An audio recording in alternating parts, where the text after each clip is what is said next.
नमस्कार, आप देख रहे हैं द फैक्ट इंडिया और मैं हूं आपके साथ पूजा यादव।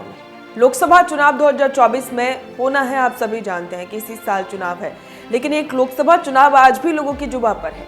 दरअसल झुंझुनू लोकसभा क्षेत्र में हुआ 1971 का चुनाव ऐतिहासिक था, जिसकी देश भर में चर्चा हुई।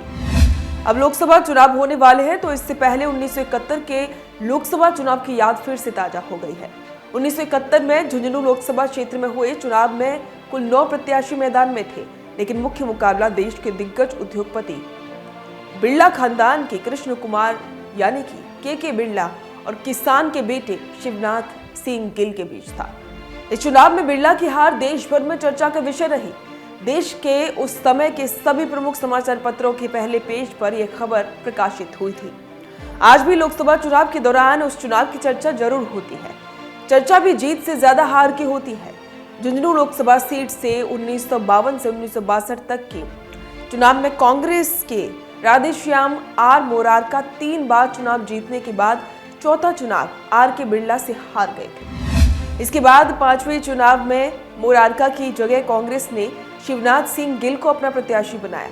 गिल मूल रूप से उदयपुर वाटी उपखंड की गिलों की ढाड़ी के रहने वाले थे।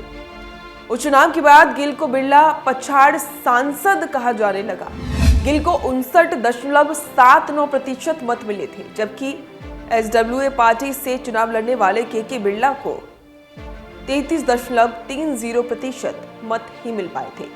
गिल पर जनता ने विश्वास करके बिरला को हरवाया था, लेकिन दूसरी बार जनता ने उन पर विश्वास नहीं किया।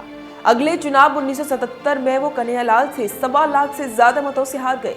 गिल एक बार ही लोकसभा में पहुंच सके।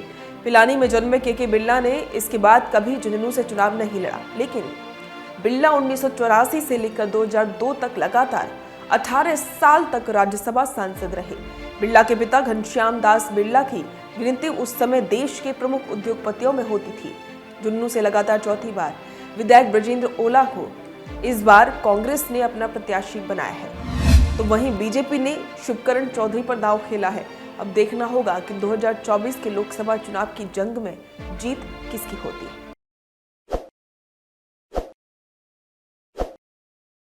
ताजा खबरों के लिए विजिट करें द फैक्ट इंडिया की वेबसाइट और डाउनलोड करें द फैक्ट इंडिया ऐप।